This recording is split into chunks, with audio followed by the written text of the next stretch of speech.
My stepdaughter sidestepped me at her wedding for her biological father, but what happened next left everyone shocked. I poured my heart, my time, and every spare penny into raising her. But the real gut punch came when she cast me aside like an old toy, only to turn around and ask for more. That was the moment I realized some bonds aren't just broken, they're shattered beyond repair. My wife, Sarah, and I have been married for over 20 years now. We built a life, a family. When we first met, she was a single mom, and Emma, her daughter, was just 5. Oh, Emma. She was this bright-eyed, curious little girl with a laugh that could genuinely light up a room. I remember the first time I really saw her. She was chasing a paper airplane in the park, clutching Sarah's hand. As they walked towards me, something just clicked. I knew, right then, they were my future. Sarah was always upfront about Emma's biological father, Mark. He was a ghost, a myth, a string of empty promises. He'd pop up on birthdays, drop off some cheap toy, and then vanish. Emma, bless her heart, would get so excited every single time, even though Sarah tried to temper her expectations. When Sarah and I got serious, she made it crystal clear Emma was her priority. And I accepted that, absolutely, wholeheartedly. What I didn't expect was how completely, utterly, and deeply I would fall in love with that little girl. It wasn't instant, no? But over time, every "I love you, Dad," even the ones with my name spelled wrong on a crayon drawing, they just chipped away at my heart until I was all in. I was there. I was there for the scraped knees and triumphant yells when she finally learned to ride her bike. I was there in the dead of night, holding her close when she had a fever, while Sarah frantically searched for the thermometer. I helped her practice her poem for her first school recital, over and over, until she knew it by heart. And on the big day, she trembled behind the curtain, but she found my eyes in the crowd, needing that reassurance. I always was. Mark? He was just a shadow, a background character who'd make these grand pronouncements. Next summer, I'll take you to the beach, or I'll buy you that bike. But he never, ever followed through. Emma used to cry, her little heart breaking when those promises dissolved into thin air. And I was always there, picking up the pieces, trying to make things right. I never wanted her to lose faith in him, you know? As she grew up, our bond just deepened. It wasn't even a question. I was the one at her parent-teacher meetings. I helped her pick out her graduation dress. I cheered myself hoarse at her games. She called me Dad. And even though I wasn't her father by blood, I knew she meant it. Every single time. That's why what happened next, it just broke me. When Emma went to college, I supported her without a second thought. Tuition, books, even her little apartment rent, I covered most of it.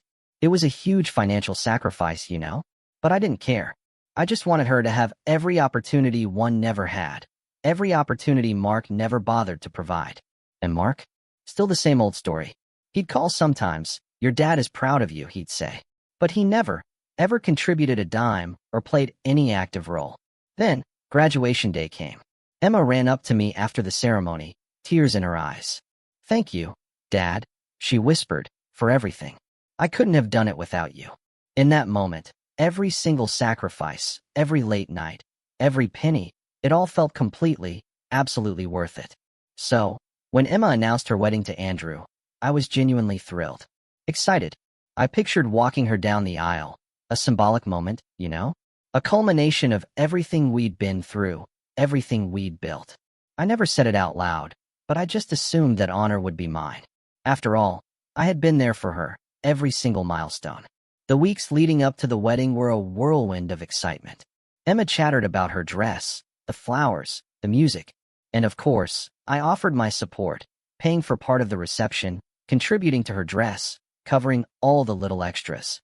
I never expected anything in return, truly. Just to be acknowledged, to be seen as an important part of her day. Then the invitation arrived. I opened it with a smile, expecting to see my name somewhere special, a place of honor. But instead, it was just a formal guest list. My name wasn't anywhere significant. And then, the gut punch. The real kick to the stomach. Emma had chosen Mark to walk her down the aisle. At first, I thought it was a mistake. A typo, a misunderstanding. But when I asked her about it, her response hit me like a physical blow. "There's only one biological father," she said, so calmly, so matter-of-factly. "And I've always wanted to give him this moment." I can't even describe how that felt. Years. Years of love, of sacrifices, of tireless effort, just dismissed. Like they meant nothing. Like I meant nothing. But the worst part? It wasn't even her choice itself. It was how casually she said it. As if it had never even crossed her mind to choose me. Her wedding day was one of the most humiliating days of my life. I arrived early, in a suit I'd had specially tailored, hoping, but I just sat there, quietly, among the guests. And I watched. I watched as all eyes were on Mark, walking Emma down that aisle. During the speeches, I waited. I hoped someone, anyone, would acknowledge me, give me a nod, a simple thank you. But no one did. I was invisible. Something inside me broke that day. That part of me that had always been willing to sacrifice, to give everything without question, it just shut down. I didn't know it yet, but that moment marked the beginning of a change. A shift that would alter everything. Watching Emma walk down the aisle on Mark's arm is burned into my memory. She was radiant, absolutely beautiful, as any bride should be. But for me, that image was just filled with bitterness. Not because I didn't want her to be happy, but because in that instant, I realized the brutal truth. I was completely disposable to her. The week after the wedding, Emma and Andrew jetted off for a luxury honeymoon. A beachfront resort, breathtaking views, top-tier everything. I didn't ask much about it. I couldn't. I just couldn't bring myself to talk about something that felt like the absolute breaking point of our relationship. What I really didn't expect was what happened when Emma got back. She barely had time to unpack her designer suitcases before calling me. Her tone was so light, so airy, as if nothing had happened. She gushed about the beaches, the surprise dinner Andrew planned under the stars. I listened in silence, just giving short, clipped answers, fighting to keep my composure. Then, the conversation took the turn I should have seen coming from a mile away. "Dad," she said. That word. It used to mean everything, but now it cut deeper than I wanted to admit. I need a favor. Apparently, there were some unexpected expenses on the honeymoon, and they were a little short on cash. Could I, her ever-reliable ATM, help cover the cost? For a moment, I was speechless. The sheer audacity. The way she asked so casually, so completely assured, like she just expected me to say yes, just like I always had. I was the one who fixed things, who provided, who sacrificed without question. But this time, something inside me just refused. Maybe it was wounded pride. Maybe it was the crushing weight of years of being overlooked. All I know is, for the first time, I didn't feel obligated. Not even a little bit. "I'm sorry, Emma," I said, my voice steady, despite my heart hammering against my ribs. "I can't help you this time." Silence. A heavy, pregnant silence. I could almost picture the confusion contorting her face. "But, you've always helped before," she finally managed, disbelief thick in her voice. I took a deep, shaky breath. "Maybe you should ask Mark," I suggested, the words tasting like ash. "He's your real father, isn't he? Maybe he can help." Another long, agonizing silence. Then, a tiny, quiet "I understand." And she hung up. No argument. No anger. Just an abrupt ending that left a gaping, empty hole in my chest. Later, Sarah confronted me. She called me cruel. Said I couldn't just abandon Emma when she needed me. I looked her in the eyes, trying to make her understand. "It wasn't about the money, Sarah," I told her. "It was about respect. I was there for her for over 20 years. And when she had the chance to acknowledge that, she chose to act like it wasn't enough. I can't keep being her backup plan, not anymore, not whenever things don't go her way." But Sarah didn't get it. To her, blood always came first, even when that blood had done nothing but churn out empty promises for 2 decades. The conversation ended in silence, a chilling silence. But something between us shifted. An invisible wall formed, where there had never been one before. Emma hasn't contacted me since that call. And Sarah told me Andrew was apparently furious with me for abandoning Emma in a tough spot. Mark, predictably, had vanished. No calls, no messages. Nothing. I guess Emma was finally seeing the truth about him. But it didn't change what she had done, or how deeply she had wounded me. That night, alone in the living room, I replayed every single memory. Every moment I had been there for Emma. Every time she had smiled up at me and called me Dad. And I realized something shattering. I had always believed that title was a choice, a recognition, that I had earned my place in her life. But now I wondered if it was just a convenient word to her. Something she said when it benefited her. I don't know if I can ever truly move past this. But one thing is absolutely certain. This time, I won't be the one who keeps giving. Because honestly, I don't think I have anything left to give. Update. 3 months later, 3 months passed since the wedding, and despite my best efforts to keep my distance, drama just kept finding me. Sarah, my wife, was constantly trying to fix things between Emma and me. She'd look at me with this mix of disappointment and pleading, like she was just waiting for me to cave, to go back to being the man who never, ever said no. But what she just couldn't, or wouldn't, understand was that something inside me had fundamentally changed that day. I couldn't just go back. It was impossible. Since that call where I refused to pay for Emma's honeymoon, our relationship had completely withered. She hadn't reached out, and while that stung at first, now it just felt like a strange kind of relief. No more veiled requests for money, disguised as casual check-ins. What did surprise me, though, was how quickly problems started brewing in her marriage. Sarah, of course, kept in constant contact with Emma. One night, over dinner, she casually brought it up. Emma and Andrew are struggling financially, she sighed dramatically. Andrew lost his job, and now they're having trouble paying rent. I kept eating, already knowing exactly where this was going. Sarah pressed on. Don't you think we should help them? She's our daughter, after all. I slowly put my fork down, taking a deep breath. I'm not her father anymore, Sarah, I said, the words feeling heavy. According to Emma, that role belongs to Mark. So if she needs help, she should ask him. Sarah looked at me like I'd just uttered something truly unforgivable. How can you be so cold? She snapped. She's always counted on you. You can't turn your back on her now. I let out a bitter, hollow laugh. Cold. Cold is what she did to me at her wedding. Because honestly, that's exactly how it felt. Cold. Invisible. Like 2 decades of being there for her just evaporated. If Mark is her father for the big moments, then he can be her father in the difficult ones, too. That ended the conversation. Sarah stormed off, slamming her plate into the sink. That night, we slept in silence, backs turned to each other. It hurt, knowing this was affecting our relationship, but I couldn't keep being the man who gave and gave, only to get nothing, absolutely nothing, in return. Despite everything, Emma didn't take long to reach out. Not directly, though. About a week later, I got a message from Andrew. Short, but heavy with desperation. Hey, it's Andrew, Emma's husband. I need to talk to you about something important. Do you have time? I didn't reply right away. I just let the message sit there, a stark reminder of how much things had changed. I read it over and over, knowing with absolute certainty what he wanted. Money. It was always money. Eventually, I decided to hear him out. What did I have to lose? We met at a local cafe. Andrew was already there, nervously tapping his foot, staring at an untouched coffee. I sat down without a word, waiting for him to speak first. Thanks for coming, he finally said, though his tone lacked any real sincerity. It felt more like an obligation. I know things have been tense between you and Emma, but we're going through a really tough time, and we thought maybe you could help. There it was, the inevitable request. I kept my face neutral. What do you need? I asked, even though I already knew the answer. Andrew sighed, staring at his coffee as if the answers were hidden in the swirling foam. Emma and I have been struggling financially since the honeymoon. I lost my job recently, and now we're behind on rent. If we don't pay in 2 weeks, we'll be evicted. I nodded slowly, letting his words sink in, before asking the one question he clearly hadn't expected. Have you asked Mark? Andrew looked up, confused. Mark? No, we haven't talked to him. Emma thought, well, that you might help. You've always been there for her. I smiled then, but it wasn't a kind smile. It was bitter, ironic. Exactly, I said, leaning forward.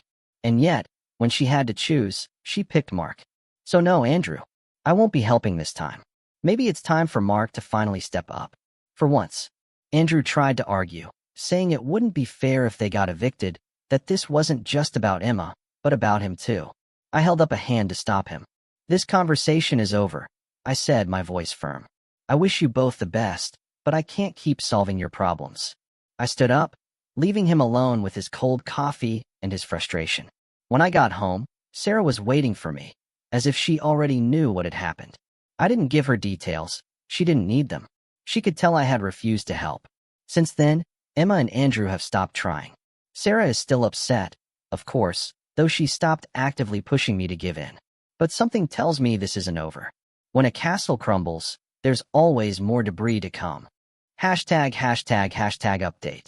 6 months later, 6 months have passed since that wedding. And to be brutally honest, these months have been strangely liberating. I've stood firm in my decision not to involve myself in Emma and Andrew's problems. And yeah, it's meant dealing with Sarah's constant, simmering resentment. She doesn't say it outright, but I see it in her eyes. She still hasn't forgiven me for what she sees as a betrayal. It doesn't matter how many times I try to explain that this isn't about money, it's about respect. She either doesn't understand, or she just refuses to. But this distance between Emma and me, it's brought an unexpected sense of relief. For the first time in years, I'm free from the crushing weight of always being the one to hold everything together. I've started focusing on myself again. Picked up old hobbies, like woodworking. Spent more time with friends, things I had neglected for far too long. At first, I felt a pang of guilt, taking this space for myself. But now, I see it as absolutely necessary. Still, the drama hasn't stopped. A few weeks ago, Sarah told me that Emma and Andrew were finally evicted. They couldn't scrape together enough money for the rent, and their landlord just ran out of patience. Now, they're staying with Andrew's mother, crammed into a tiny apartment. Barely enough space for 2 people, let alone a married couple. Sarah was absolutely furious when she told me this. This wouldn't have happened if you had helped them, she spat, her tone thick with that now familiar blame. I didn't even bother responding. It didn't matter what I said. Sarah would always see me as the villain for any hardship Emma faced. What she doesn't realize is that, deep down, I know I did the right thing. Emma chose to push me aside. Now, she's facing the consequences of those choices. The irony, right?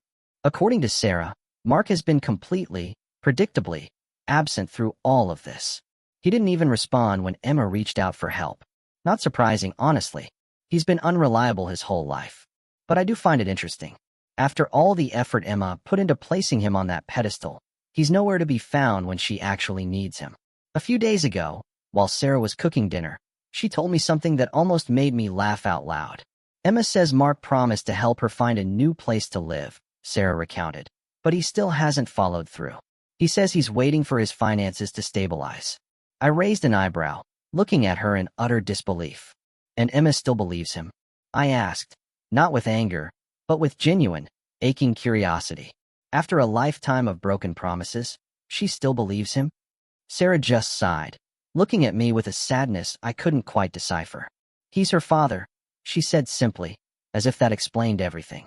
That conversation just lingered in my mind. For years, I had tried to fill the void Mark left in Emma's life. But now I wondered if it had all been in vain. Maybe to her, biology always mattered more than actions. Maybe I was never competing with Mark's presence, but with the simple, unshakable fact that he existed. Then, a week ago, Emma finally reached out to me.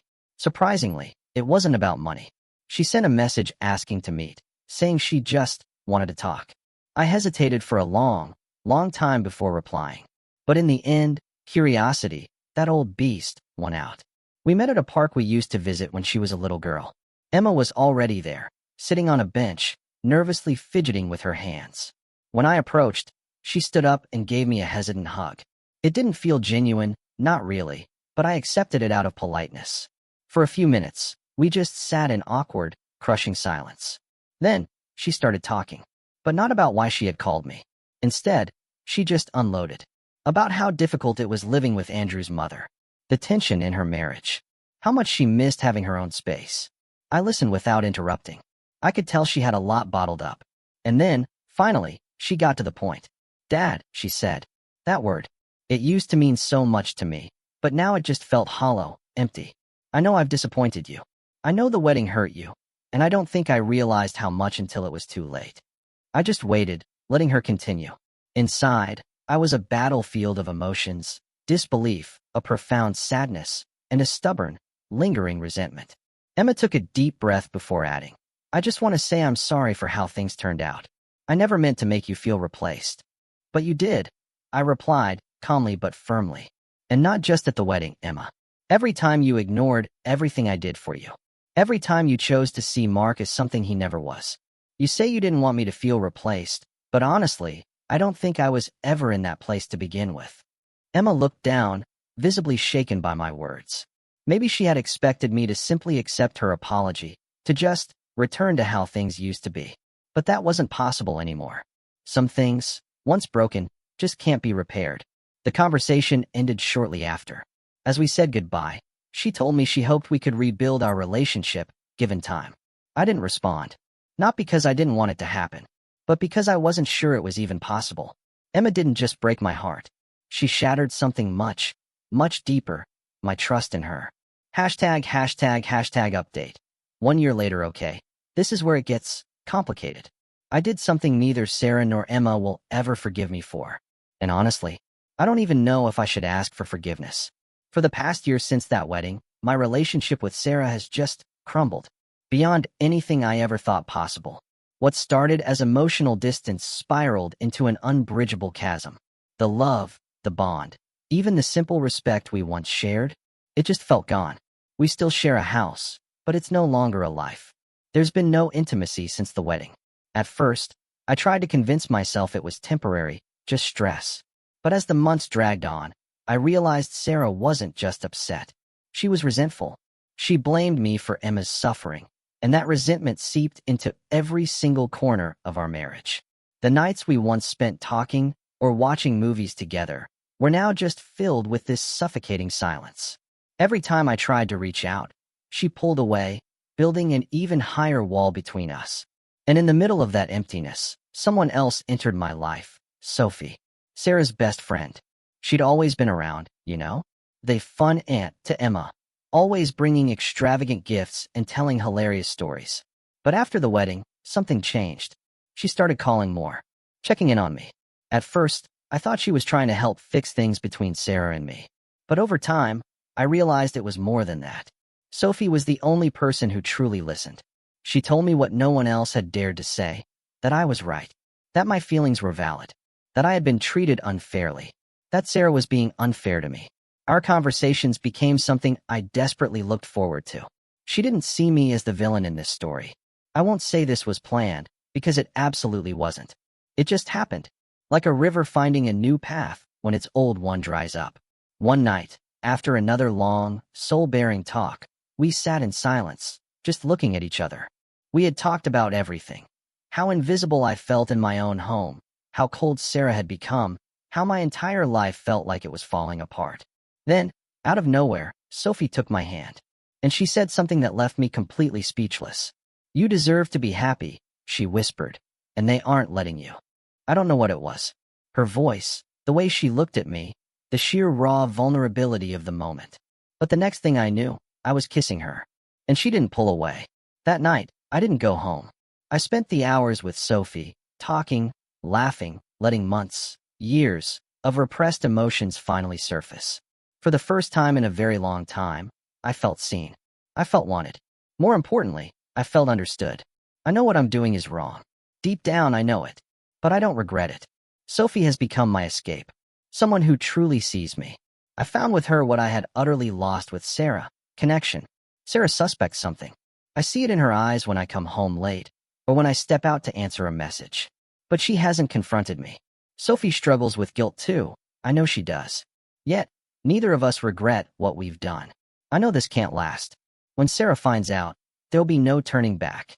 But for now, I don't feel so alone. #### final update. 2 years later, 2 years. 2 years have passed since all of this exploded. Looking back, it feels like a distant storm, yet its scars remain etched deep within me. I've rebuilt my life, yes, but I don't know if I can ever truly undo the damage. Sarah and Emma cut me out completely, and in a strange, painful way, they freed me. When I finally confessed, Sarah's reaction was even more intense than I had imagined. She confronted me first, before I could even speak. "What is this?" she demanded, her eyes blazing. "I've seen the way you've changed. Tell me the truth." And I did. I just blurted it out. "Sophie and we've been seeing each other. She was there for me when no one else was." Sarah's face twisted, from shock to raw, searing fury. Then came the words that still haunt me. "So, all of it? Everything we built? Meant nothing to you?" I stood there, speechless. Everything I had done, All those years, it was to keep my family together. But I had failed. Sarah, I said, my voice shaking. While you were trying to save Emma, I lost myself. And you didn't even see it. What you've done is unforgivable, she screamed, so loud it hurt my ears. How could you destroy our family? Emma walked in then. She already knew. Her voice was ice, sharp and cutting. I thought you were better than this, she spat. But you never cared, did you? You just wanted to be the hero, and look what you've done. That's not true. I yelled back, trembling. You pushed me away. You chose Mark. And when you needed something, I was just supposed to fix it. But when I gave you everything, it was never enough, was it? It was enough. Sarah screamed, tears streaming down her face. That doesn't justify this betrayal. And just like that, they told me to leave. To never contact them again. It hurt. Oh God, it hurt. But at the same time, I felt a strange, chilling relief. There was nothing left to save. I moved into a small apartment. The divorce process was exhausting, a bureaucratic nightmare. But the real pain wasn't the legal battle. It was knowing the life I had meticulously built, brick by agonizing brick, was gone. Through it all, Sophie was there. My comfort. My motivation. She didn't excuse my mistakes, but she didn't judge me either. Months later, as I was finally starting to piece my life back together, I got a message from Emma. Dad, it read. I know I hurt you. I know I failed you. But you will always be my father. I'm sorry. I know things will never be the same, but I will always love you. I didn't reply right away. The wounds were still too deep. Maybe one day, I'll find peace with it all. Maybe one day, I'll truly understand. But for now, I'm just moving forward. No matter what I've left behind. No matter the cost.